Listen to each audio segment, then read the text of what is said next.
अस्सलाम वालेकुम जी, मैं हूं फैसल अब्बास और मेरे साथ इब्राहिम मौजूद हैं। इस्लामाबाद हाई कोर्ट के 2 जजेस ने आज बहुत बड़ा फ़ैसला कर दिया है और इमरान खान के ख़िलाफ़ 190 मिलियन पाउंड केस को जस्टिस मियां गुल हसन औरंगज़ेब और जस्टिस बाबर सत्तार साहब ने ट्रायल कोर्ट को हतमी फ़ैसला करने से रोक दिया है। बेसिकली आज ये तकरीबन 45 मिनट की इस केस की समाअत हुई है और इस केस की समाअत का जो आंखों देखा अहवाल है वो आपके साथ शेयर करेंगे। सबसे पहले तो तहरीक इंसाफ ने इस्लामाबाद हाई कोर्ट से रिजू कर रखा था और रिजू ये किया था कि 2020 के अंदर नैब की एग्जेक्टिव बोर्ड की एक मीटिंग होती है और उस मीटिंग में ये फैसला किया जाता है कि अलकादर ट्रस्ट केस बेसिकली इसको बंद कर दिया जाए। उसके बाद जो बोर्ड की मीटिंग्स हैं वो मीटिंग्स तो बहुत ज़्यादा हुई, उसमें मिनट्स ऑफ द मीटिंग्स जो हैं उनको रिकॉर्ड भी किया गया। उसके बाद ये फैसला किया गया। अब तहरीक इंसाफ ने हाई कोर्ट के 2 जजेस के सामने ये इस्तदा रखी कि भाई वो जो फ़ैसला हुआ था उस फैसले की कॉपी फराम की जाए हमें, और फिर उसके बाद मिनट्स ऑफ द मीटिंग जो हैं वो भी फराम किए जाएँ, क्योंकि 190 मिलियन पाउंड केस के अंदर इमरान खान जो है वो अपना गवाह किसी को पेश करना चाहते हैं। इब्राहिम, बहुत सारी डिटेल्स हैं इस केस की। 2 रुकनी बेंच ने आज क्या सवालात किए हैं? बेसिकली सलमान सफदरी से नैब की जानिब से कोई पेश नहीं हुआ था। आज उनके नैब के एक ही अफसर यहाँ पर मौजूद थे। क्या सवाल और जवाब का सिलसिला हुआ? देखें, ये बहुत इंपॉर्टेंट चीज़ है। पहली चीज़ तो ये है कि जो आप अगर हम बात करें कि नैब का ये केस बना कैसे, सुप्रीम कोर्ट से ये बुनियादी तौर पे ये मामला सामने आया था, तो ये पहले भी मैंने एक केस जिसका सुना है, क्योंकि 190 मिलियन पाउंड के अंदर अभी भी बुशरा बीबी और इमरान खान जो हैं वो ज़मानत पर हैं। जैसे तारिक महमूद जहांगीर और chief justice Islamabad high court justice आमर फारूक साहब ने उनको ज़मानत दी थी। वहाँ पर जो मैंने केस कवर किया था वही सारी बातें आज भी जो है वो की गई हैं। आज की बात में सिर्फ डेवलपमेंट ये हुई है कि अदालत ने 190 मिलियन पाउंड के अंदर जो नैब की अदालत है, जो कोर्ट है, उसको कार्रवाई करने से रोका है। अब अदालत के अंदर आज क्या क्या बातें की गई, यही बातें की गई कि जो NCA है, नेशनल क्राइम एजेंसी UK, उसने तफ्तीश की गवर्नमेंट ऑफ पाकिस्तान के जो है वो रिक्वेस्ट के ऊपर उन्होंने तफ्तीश का आगाज़ किया। उसके अंदर जो मलिक रियाज के ख़ानदान हैं, उनकी बहू है, उनके बेटे हैं, उन्होंने ये सारी प्रॉपर्टी जो है वो वहाँ पे सेल की। सेल करने के बाद जो रकम थी वो रकम भेजी सुप्रीम कोर्ट ऑफ पाकिस्तान के अकाउंट के अंदर। और सवाल ये पैदा होता है सुप्रीम कोर्ट ऑफ पाकिस्तान के अकाउंट में वो रकम क्यों आई?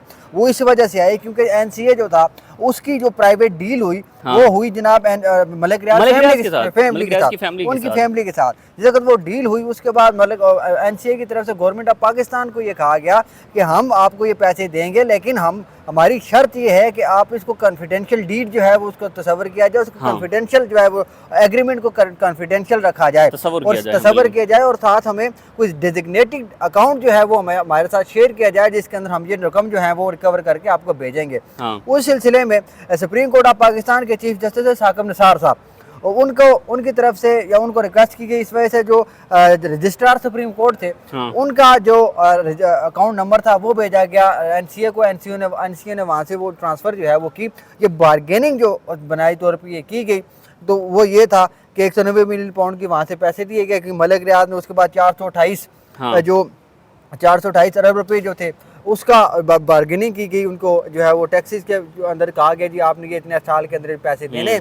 उसके बाद जो मसला सवाल जो पैदा होता है वो सवाल आगे यहाँ पे पैदा होता है, जो 58 कनाल जो ज़मीन उसके बाद दी, जो 458 कनाल अलकादर ट्रस्ट को मलिक रियाज ने, वहाँ पे जो तनाज़ा जिसको शुरू होता है वहाँ से दोबारा इंक्वायरी का आगाज़ किया जाता है। क्योंकि पहले आपने ये कहा कि जो इंक्वायरी जो है वो बंद कर दी गई थी। नैब की तरफ से ये कहा गया कि अब हम इनके ऊपर इंक्वायरी नहीं करेंगे। मुख्तलिफ जो चेयरमैन नैब थे उनकी तरफ से DG नैब को जो है वो फैसले की कॉपी भेजी गई कि हमारी जो एग्जीक्यूटिव बोर्ड की मीटिंग हुई है उस मीटिंग के अंदर ये डिसाइड किया गया है कि ये केस अब नहीं खोलेगा। लेकिन बाद में इस वक्त इमरान खान को इक़्तिदार से हटाया जाता है, इमरान खान साहब हटते हैं, अलकादर ट्रस्ट वाला मामला मंजर आम पर आता है, वो ज़मीन जो है वो दी जाती है मलिक रियाज गिफ्ट करते हैं जुल्फ़ी बुखारी को। जुल्फ़ी बुखारी से आगे उसको जो ट्रांसफ़र किया जाता है इमरान खान को। ट्रस्टीज़ इमरान खान और बुशरा भी बन जाते हैं। उससे पहले बाबर अमान और जुल्फ़ी बुखारी जो है वो ट्रस्टीज़ होते हैं।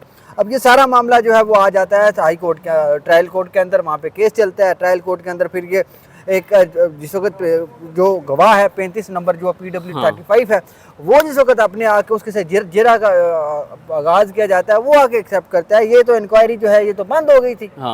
ये इंक्वायरी बंद हो गई थी तकरीबन आज से 4 साल पहले। नैब चेयरमैन नैब की तरफ से यह कहा गया उसके बाद दरख्वास्त दी जाती है इमरान खान साहब की जानिब से, उनके वकला की जानिब से, कि जो बोर्ड एग्जीक्यूटिव बोर्ड की मीटिंग हुई थी उसका रिकॉर्ड हमें दिया जाए, जो फैसले की कॉपी थी कि इसकी इंक्वायरी नहीं होगी मजीद, उसकी कॉपी जो है आप हमें दें। हाँ। जिसके ऊपर नैब इसके ऊपर समाअत करती है, नैब कोर्ट इसको कर देती है रिजेक्ट, मुस्तरद कर देती है। उसको जिसको मुस्तरद किया जाता है उसका फैसला जो है वो चैलेंज कर दिया जाता है इस्लामाबाद हाई कोर्ट के अंदर। इस्लामाबाद हाई कोर्ट का गुज़िश्ता हफ्ते दरख्वास्त दायर होती है और आज पीर के लिए इसको मुकर्रर किया जाता है समाअत के लिए, और इसमें जस्टिस बाबर सत्तार और जस्टिस मियां गुल हसन औरंगजेब बैठते हैं।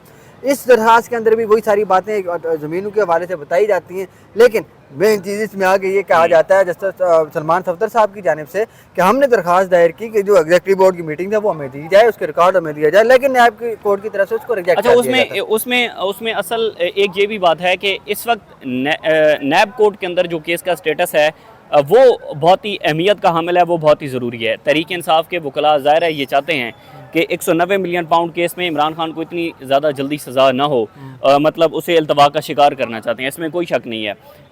मियां गुल हसन और वैसे दो रुकनी बेंच था, जस्टिस बाबर सत्तार ने तो आज इस केस पर सिर्फ एक लफ्ज़ भी नहीं बोला जिसे एक लफ्ज़ कहते हैं, और जस्टिस बाबर सत्तार बिल्कुल खामोश रहे इस पूरे केस के अंदर, और पूरी 45 मिनट्स की हियरिंग्स पर जस्टिस बाबर सत्तार ने कोई सवाल नहीं पूछा, कोई रिमार्क्स नहीं दिए, वो बिल्कुल खामोश रहे।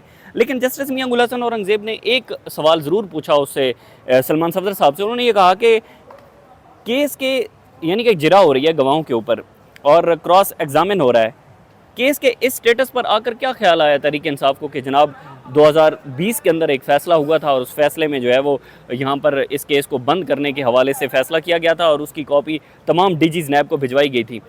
केस का स्टेटस बड़ा मैटर करता है कि केस के गवाहों के ऊपर इस वक्त जिरा हो रही है।